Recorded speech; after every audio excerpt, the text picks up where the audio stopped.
Ladies and gentlemen, thank you so much for tuning in and watching my video blog, Public Comment. Got a lot of interesting things I want to chat with you about today.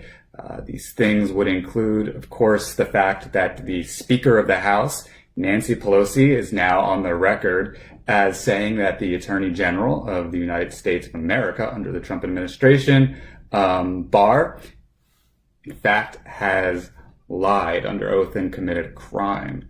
So we'll be doing a little examination into that. Also, I'll be taking a peek at the Mueller Report and just offering one observation that I made that I find interesting and disconcerting.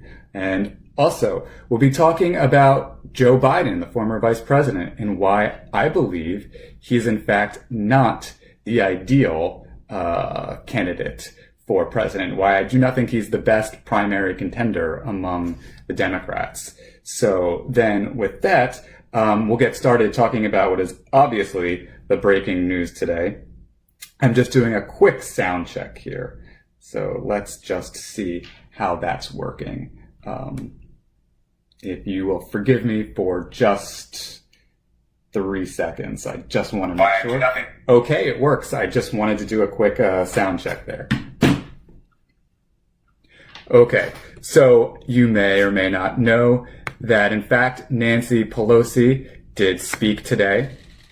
How sad it is for us to she see did the flat out say that Attorney General Barr, in fact, has committed a crime by lying under oath. When you see and this is quite a thing indeed. What's his motivation? His motivation, his and there's loyalty. A lot not to his oath to talk of about here. office, So what is this all about, and though? it is to Trump, but this goes back to and the Republicans the Mueller Report, of course, and how he has been responding to it. If you want to look at a few articles from the New York Times and the Post, I believe that reading these things does allow it to sink in a little bit better than just hearing it on the TV or the radio or through a podcast. That's my opinion. So the great article here, I don't know. Barr's professed ignorance prompts Democrats to seek his resignation after Mueller letter. You can see here is a picture. I get these things printed really small because I like to save my paper. So here is the lowdown here. I do imagine if you're watching, you probably have an inkling. But essentially, Attorney General William Barr acted as if, first of all, he had no idea what was going on in Robert Mueller's mind as Mueller is sending the report to him, and played stupid. And then we get a letter from Mueller explicitly criticizing the Attorney General. This is an obtainable letter. I definitely urge you to check it out. Here's my copy of it. The part that you may have heard commentators hone in on, which is really important, would be here. The summary letter the department sent to Congress, the summary letter that the Department of Justice, under the leadership of Attorney William Barr, sent and released to the public late in the afternoon of March 24, did not fully capture the context, nature, and substance of this office's work and conclusions. We communicated that concern to the department on the morning of March 25. There is now public confusion about critical aspects of the results of our investigation. This threatens to undermine a central purpose for which the department appointed a special counsel to assure full public confidence in the outcome of the investigations. But the Attorney General wanted to say that this conversation didn't happen, that in fact Mueller's concerns were about the media and their reports of the report. Their reports on this thing here, the Mueller Report, which we're going to talk a little bit more about in a second. And so this raises the question, what's going to happen to the Attorney General? And what does it mean? Did he, in fact, lie under oath and perjure himself? These are things that we need to investigate. There's a lot going on, in fact, with respect to this controversy, because what we see is that we have Barr not only accused of lying, and not only are members of Congress seeking either his resignation or that he be impeached, but also the Department of Justice has failed to produce an unredacted version of this thing here, the Mueller Report. And I'm going to talk about one reason why we certainly would want to look forward to the unredacted version, or want Congress to see it. Because there are some disconcerting bits of information in Mueller's report. So there's a lot of conversation about essentially what should happen here. And one question raised is this: should Attorney General William Barr, should he be found in contempt of Congress? And what does contempt of Congress mean? These are things we're going to talk about. But I want to share with you an interesting comment that we got from Judiciary Committee Chairman Gerald Nadler, Democrat from New York. I think that he put it really quite well when he talked about this. He said, the Attorney General must make a choice. Every one of us must make the same choice. That choice is now an obligation of our office. The choice is simple. We can stand up to the president in defense of the country and Constitution we love, or we can let the moment pass us by. So said the Judiciary Committee Chairman Gerald Nadler, Democrat of New York. There's a face to the name if you were wanting to get a look at that.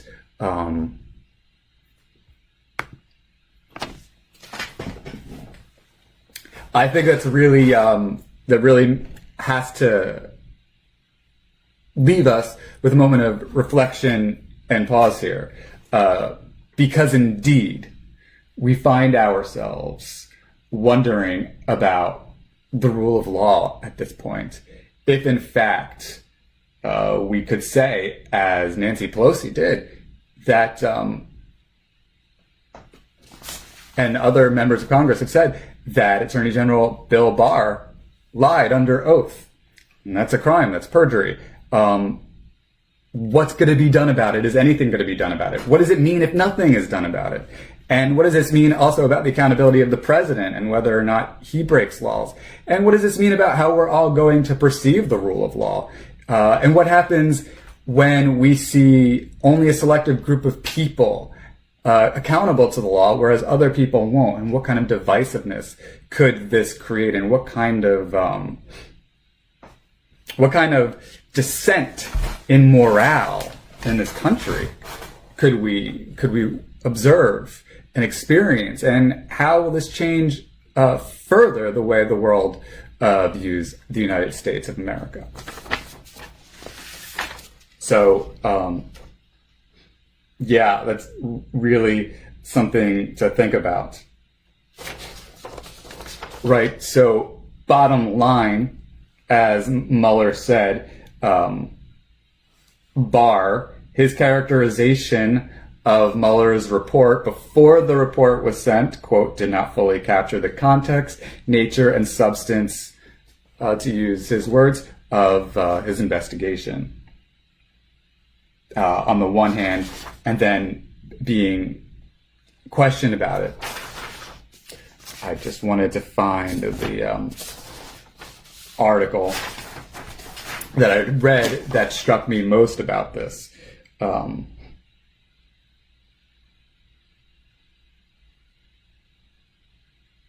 Right? So, for example, when Congressman Van Hollen asked Barr if Mueller supported his conclusion, and Barr said, "I don't know whether Bob Mueller supported my conclusion." We have evidence that says to the contrary, that Mueller had sort of clear thoughts on the matter. So there are questions then about how the Attorney General is behaving. We do have one law professor, Jennifer Levinson, professor at Loyola Law School in Los Angeles. This is from the Washington Post article published yesterday. She told the Washington Post that he will likely could shield himself from a perjury charge, and that he's tiptoeing, dancing, and threading the needle all at once around perjury because of his attempts to be ambiguous.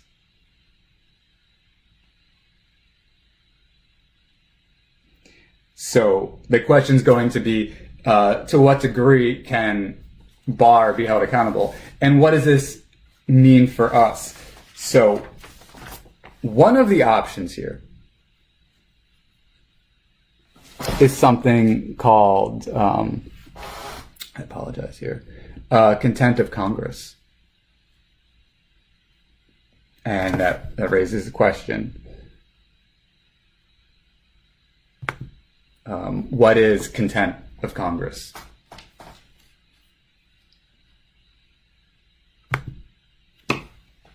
And there's a great article by CNN that I consulted for this, that I'm showing you where you can go to take a peek at that and also read it.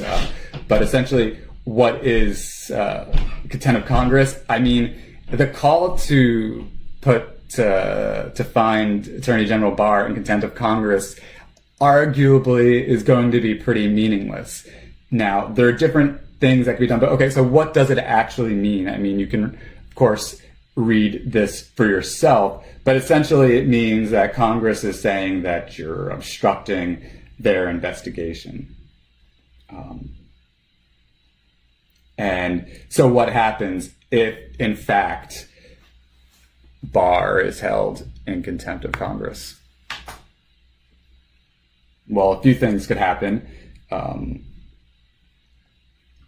Theoretically, Barr could be detained. He could even be imprisoned, prosecuted. He could be compelled via subpoena, via the courts.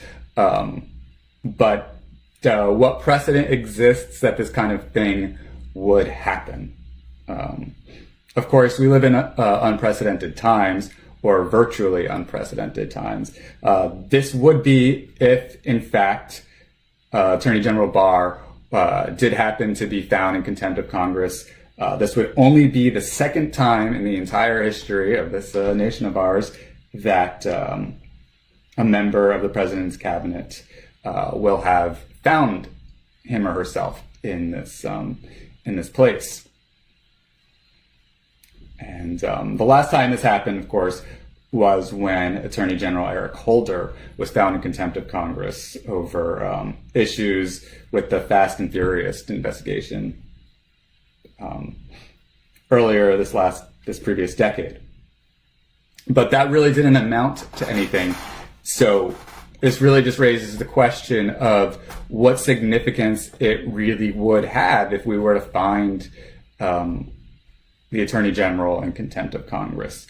I think that the more aggressive and productive thing to do would be to move beyond contempt of Congress and examine impeachment proceedings as well as consider possible prosecution. These are two things, in fact, that need to happen. Just this notion of a lack of justice infecting this federal government is extremely upsetting and frustrating and unacceptable, and we need to do something about it. Of course, we can call our members of Congress and we could have a conversation about, what degree of impact is that going to have. All I could tell you is that it's probably a better thing to do to at least do it and do your civic duty and say that you won't tolerate this. And, it is a fact that members of Congress do keep track of what their constituents say, because nothing scares them more than the prospect of not being reelected, at least in theory. They actually have software that keeps track of these things, what people say.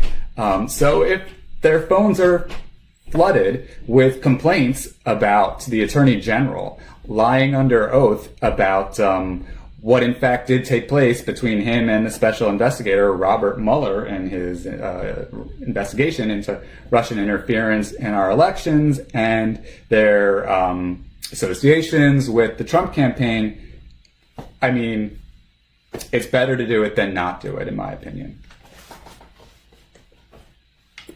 So this is something I think that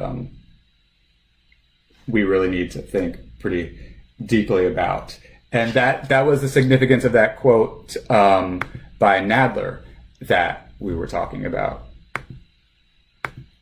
The Attorney General must make a choice. Every one of us must make the same choice. That choice is now an obligation of our office. The choice is simple. We can stand up to the president in defense of the country and the Constitution we love, or we can let the moment pass us by. What would that mean?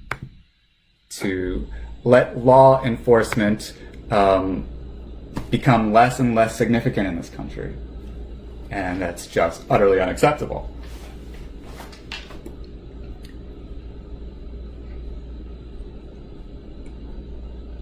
So that would be, I want to move on now and talk a little bit about this Mueller report. Just, there's a lot to take in here, so I don't want to, it would take me a very long time to cover all 400 plus pages here, so we're going to keep this to one little segment today that I want to talk to you about.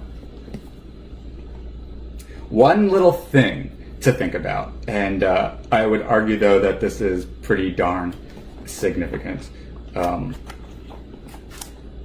As far as my copy goes, this would be on page 115 of the Mueller Report. And it talks about the meeting at the Trump Tower meeting, the now infamous Trump Tower meeting, and what really happened there. You may remember that the context here is that Donald Trump Jr. was contacted and told that there was dirt on Hillary Clinton to be had that the Russian government could supply him with. And you probably remember now that very famous thing, that infamous thing that Donald Trump Jr. said, that if it's what you say it is, I love it. Right? So one of the most fundamental questions of the infamous and curious Trump Tower meeting that we lack so much information about still is, what did the president know about this at the time that the meeting was happening and before the meeting happened? What kind of knowledge did the president have that the Russians were going to offer his campaign dirt on Hillary Clinton and her campaign? And that's this piece of the report that I want to show you. You take a look at it. I mean, this is quite a document. So this would be from the Mueller report here. Michael Cohen recalled being in Donald J. Trump's office on June 6th or 7th when Trump Jr. told his father that a meeting to obtain adverse information about Clinton was going forward. So Cohen says that indeed Trump knew there was some kind of meeting with dirt on Clinton that was going to transpire before it happened. Okay. However, Cohen did not recall Trump Jr. stating that the meeting was connected to Russia. Okay, there are two things to take away just from this little tidbit here. Number one, Cohen said he did not recall whether Trump Jr. stated that the meeting was connected to Russia. He did not deny. He did not say one way or the other. He did not say yes. In fact, Trump Jr. told his father that they were going to have a meeting with the Russians in which dirt would be provided about Hillary Clinton to tarnish her and impede on her campaign. He did not say yes or no.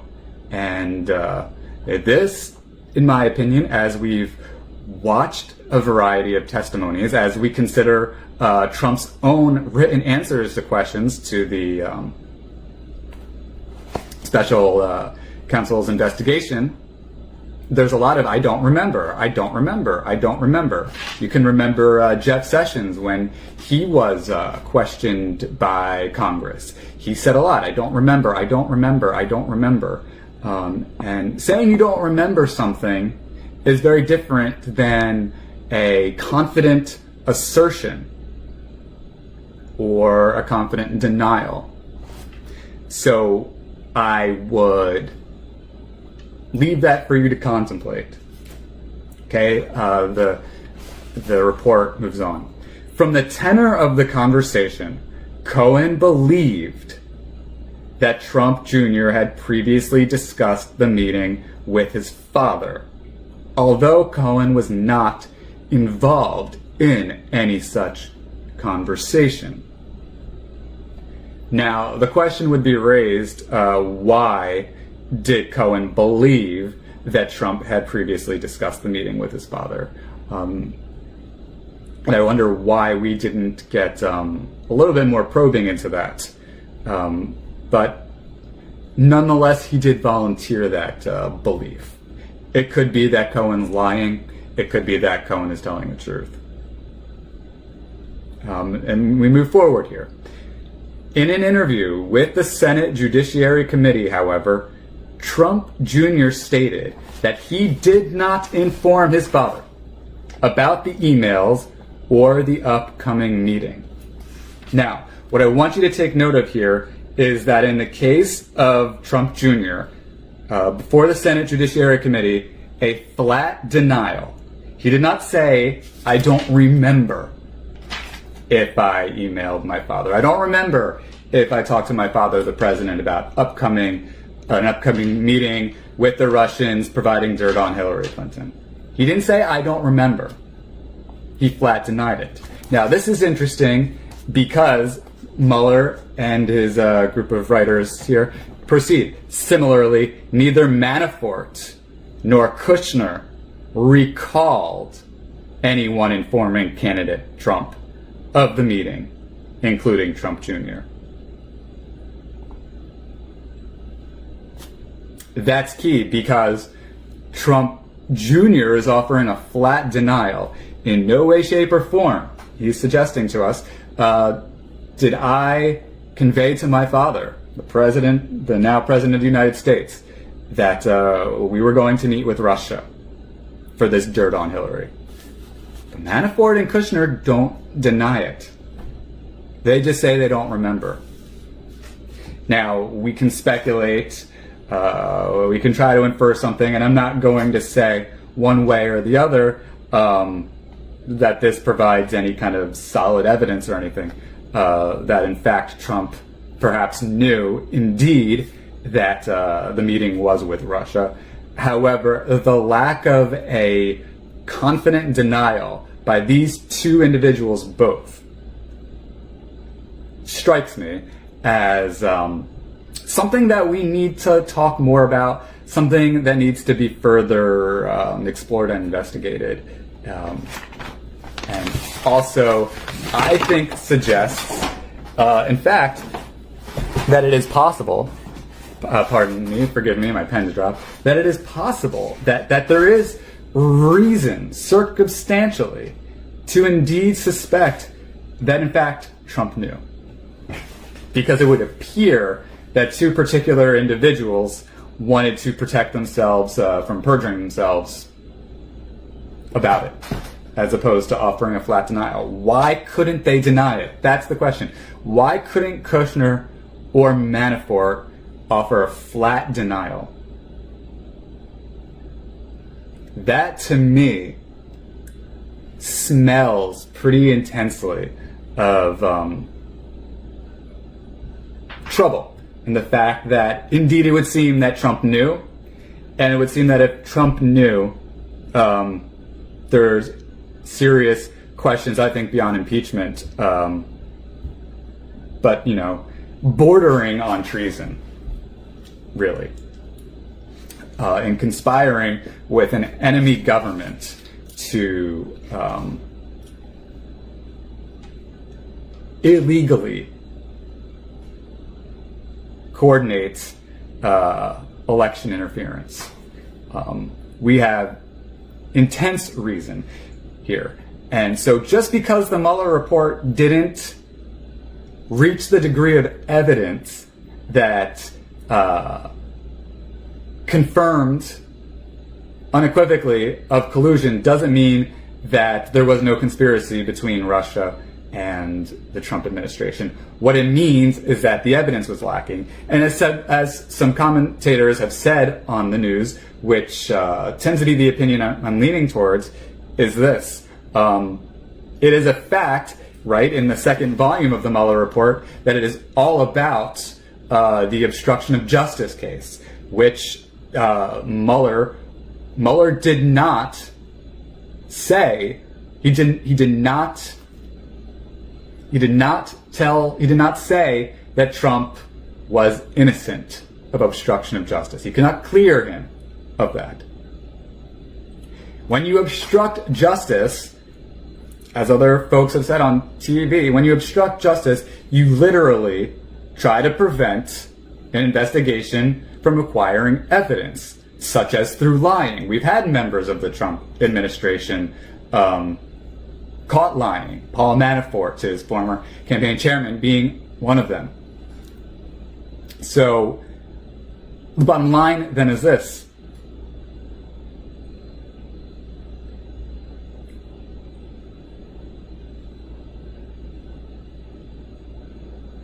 If there's lying, if there's obstruction of justice, then in fact there may not be necessary evidence yet obtained. But that doesn't mean the crime didn't happen. And of course you are innocent till proven guilty. And I respect that element of our legal system and American philosophy of justice. However, when there is circumstantial evidence accompanied with obstruction of justice, there is, in my opinion, serious grounds to suspect concern here, in this case, of conspiracy. I believe that's just a logical deduction. There's no partisan thinking on my part with this. Okay. Now we move on and we talk about former Vice President Joe Biden. Now, it's my opinion that Biden is not the best candidate among the now 21 or so candidates running for the Democratic primary for president.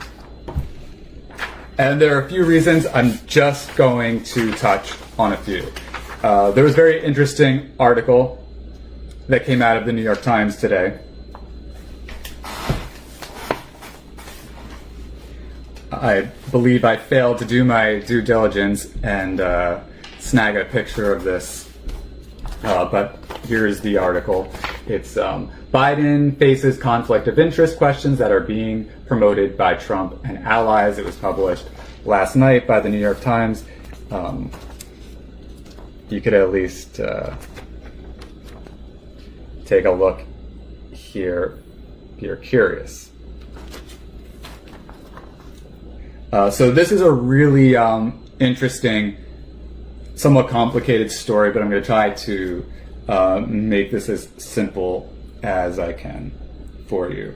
First of all, I want to be clear that though there is the appearance of a conflict of interest with respect to former Vice President Biden, were he to be the President of the United States, I'm not saying he has done anything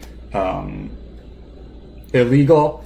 I'm not saying his son, who is going to be the subject of this discussion, necessarily did anything illegal. I don't even know that there was necessarily something that was utterly unethical. I would say, though, I'm a little concerned with why Biden's son is doing business with shady Ukrainians. It really doesn't make me feel comfortable, to be honest with you, especially when that's what we're trying to clean up shady business as we grapple with the Trump administration. But here's the lowdown, okay?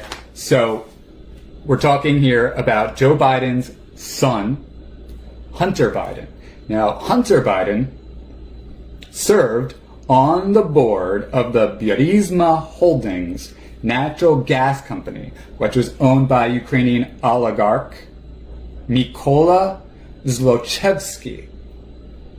And this fellow, Mykola Zlochevsky, during the time that Biden's son, Hunter, was on the board for this company, this fellow, this Ukrainian oligarch, as they call him, was facing prosecution by the Ukrainian government for money laundering, tax evasion, and abuse of power.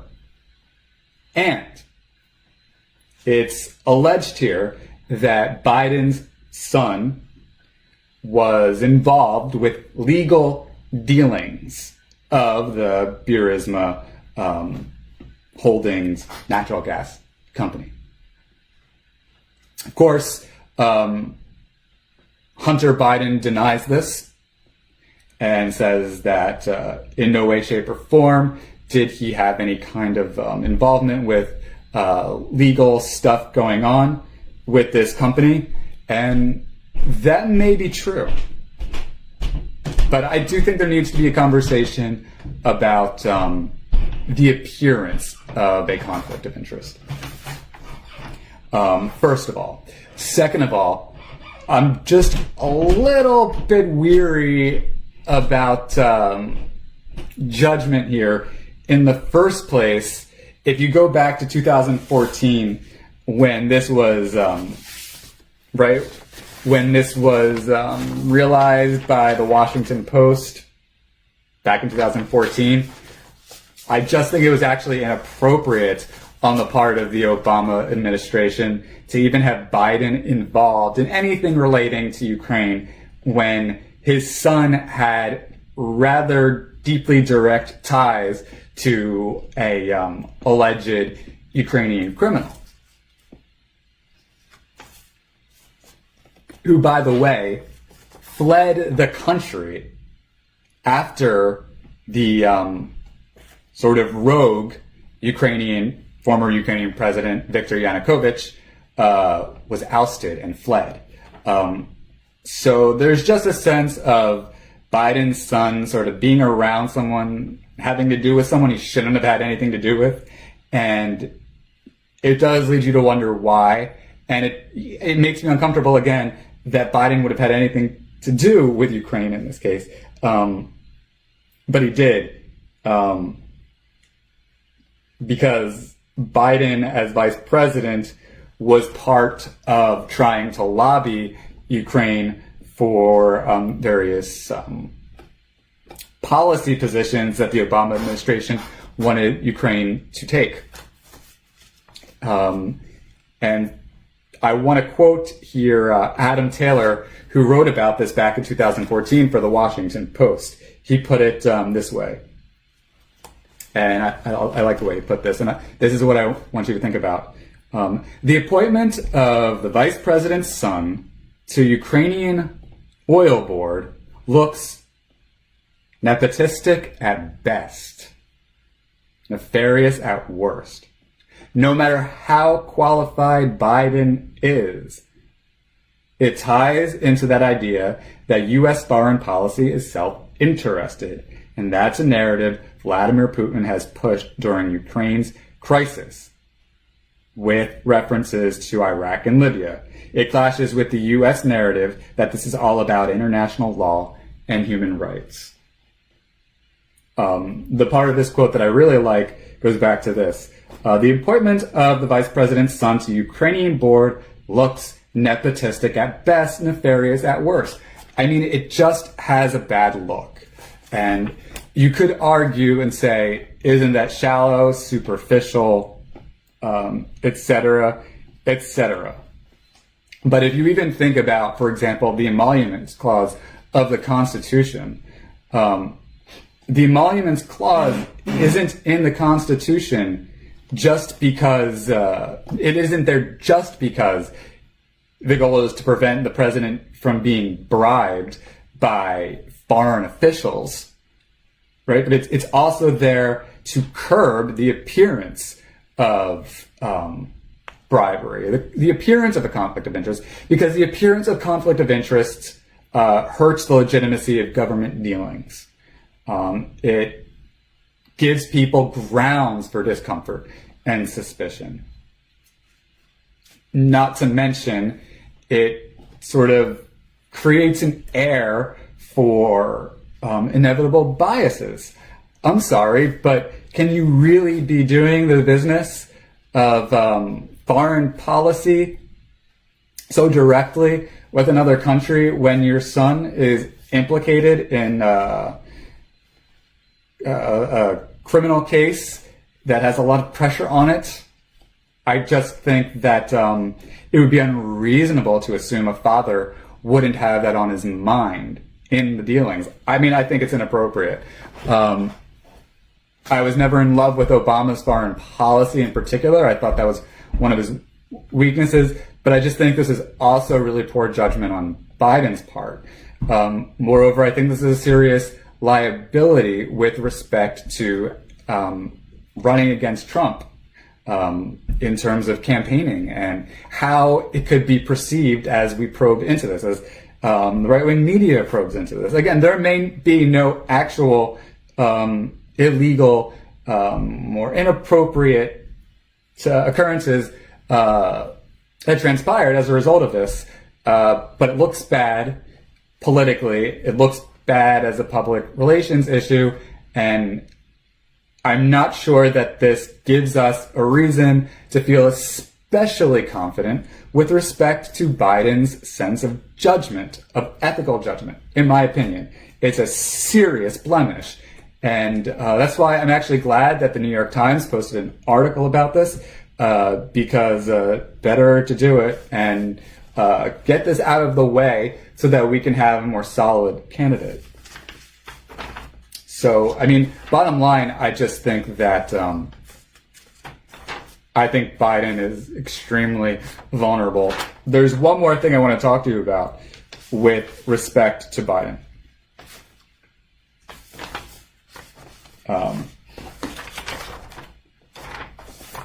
And that is another place where he's vulnerable. There's a good article by Politico that I think you should check out. Democrats itching to take down Biden over a free trade past. That's something I was taking a look at this morning. It was one of the articles read on my exercise bike, and I didn't get a chance to print it out.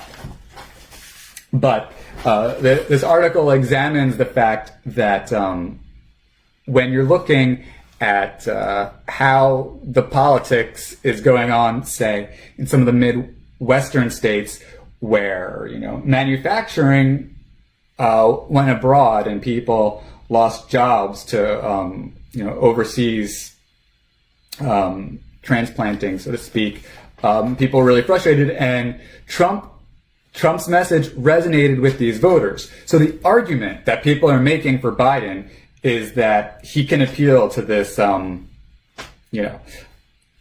lower working class white factory guy who lost his job. That Biden is going to appeal to these people. But the argument is that Biden, in fact, perhaps actually doesn't hit on the frustrations of his demographic quite as much as other candidates.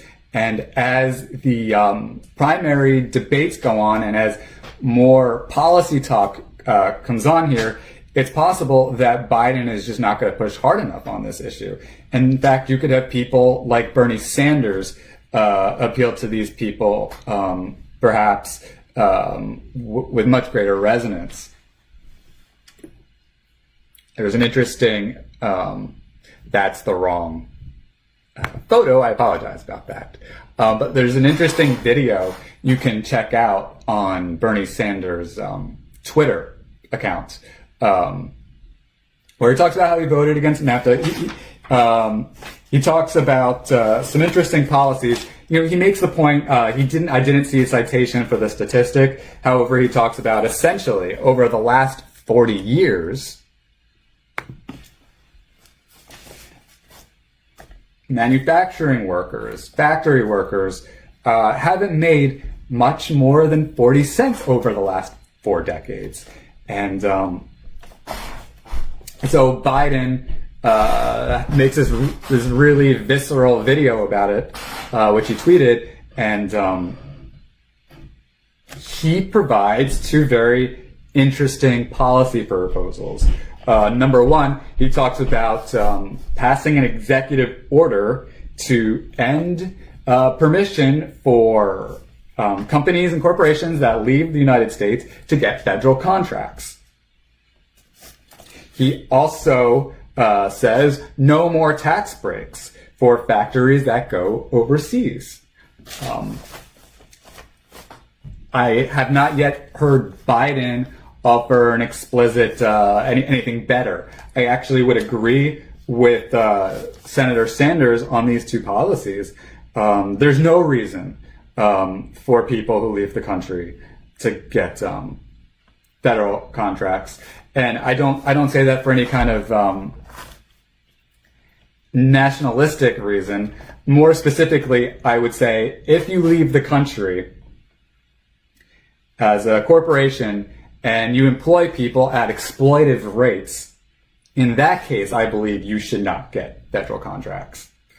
So I don't have as unilateral a position here as Bernie Sanders does, but I think he's onto something. As with ending tax breaks for any factories that go overseas, this is a policy proposal that I could get on board with. Again, one of my most specific concerns is with companies and corporations, not only that get tax breaks or federal contracts, but when they do so, and they're also exploiting, for example, Chinese workers, as Apple has done. So I just think that I think candidates like Bernie Sanders, who, by the way, he's not my guy per se. I would vote for him over Trump, but I'm not. He's not the candidate at this time who I'm most attracted to. But I certainly think that he's got something more visceral and tangible and significant at this time than Biden, who seems a little bit more placid and overly lukewarm. So I want to leave you with one other article I read that came from the New Republic in this new May edition that really struck me, and it again has to do with this whole Biden thing. The name of this article by Alex Perrine is called this is the title, Democrats Have Created an Electability Monster. And you could just take a peek at what the article looks like. You can get it for free. I think you can get a few articles for free from the New Republic. The essence of the article is this.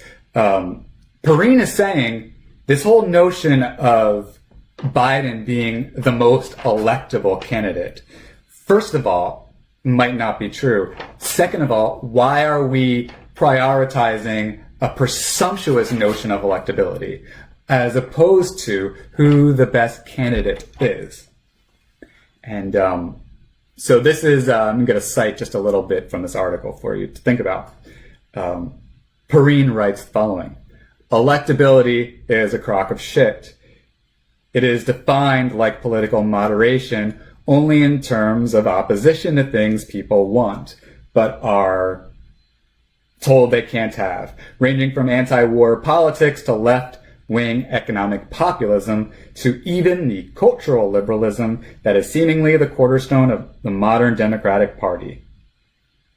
While the impulse to vote according to how you think a candidate would appeal to people who don't share your priorities might make sense in theory, practice has revealed time and time again that no one involved in electoral politics has a clue who or what Americans will actually vote for. That was supposed to be the main lesson of Trump's election. I mean, I think that puts it perfectly.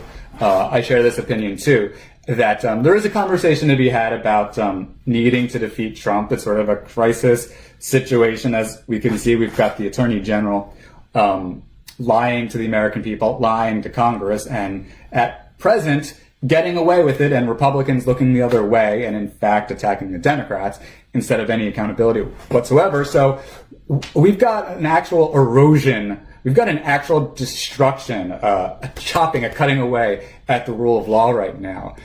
So there is a conversation to be had about ensuring, obviously, that whoever it is that we elect, that the Democrats elect against Donald Trump, can win. But this notion of someone being electable, what does that really mean? What's the criteria, and how valid is that criteria? What is that criteria founded on? That is a serious question. And so this article really examines that and makes some interesting points. And I think the best takeaway was the whole lesson of the last election was that we kept saying there was no way Trump was going to win. If you can remember back in 2016, at this time in the primaries then, everyone was saying Jeb Bush was going to be the candidate. Just like everyone now is saying Biden is going to be the candidate. I mean, I just wouldn't be surprised if Sanders is able to appeal to voters in a similar way, in a way similar to Trump, resonating with a desire for something more populist and less elitist, something that people really relate to, and something hard-hitting. And again, with the whole Hillary Clinton thing, and this is talked about too, right? Clinton comes across as disingenuous at the time. She comes across as more of the same at a time when people want something so deeply new. And I think Sanders, for a lot of people, would reflect that much more so than Biden would. Of course, to be clear, I'm not for, at this time, Biden or Sanders. Both of these folks at this time would be on the lower levels of my list of preferred Democratic candidates. So I want to thank you so very much for taking the time to watch my public comment video blog today. I certainly would love to encourage you to check out my blog, public comment.blog.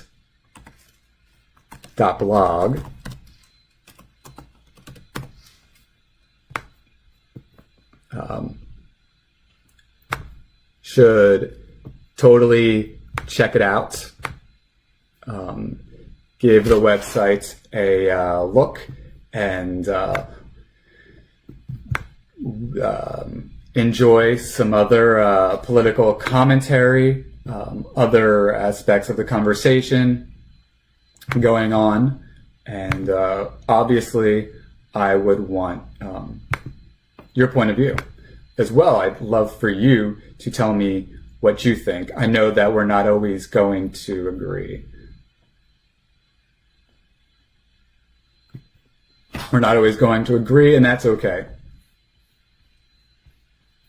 The whole point of the public comment video blog and the public comment blog more broadly is this notion of public comment.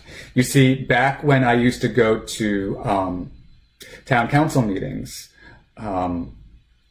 almost narcissistically, keyword almost narcissistically, this was one of my favorite times, because it's the times where the constituents get to talk directly to their lawmakers, synthesize their concerns, express them, and try to make an impact. And so that's what my goal with the public comment blog is to, in fact, cultivate a good public commentary. But it's not just about what I have to say, it's about stimulating conversation. So I absolutely want you to join in here. And so I want to thank you so much. Again, I encourage you to check out publiccomment.blog. I encourage you to check me out on Facebook, leave any comments, reach out, etc. And I just want to say again, thank you. Have a great day, and I look forward to chatting with you and doing all we can to make this country a better place. Thank you so much.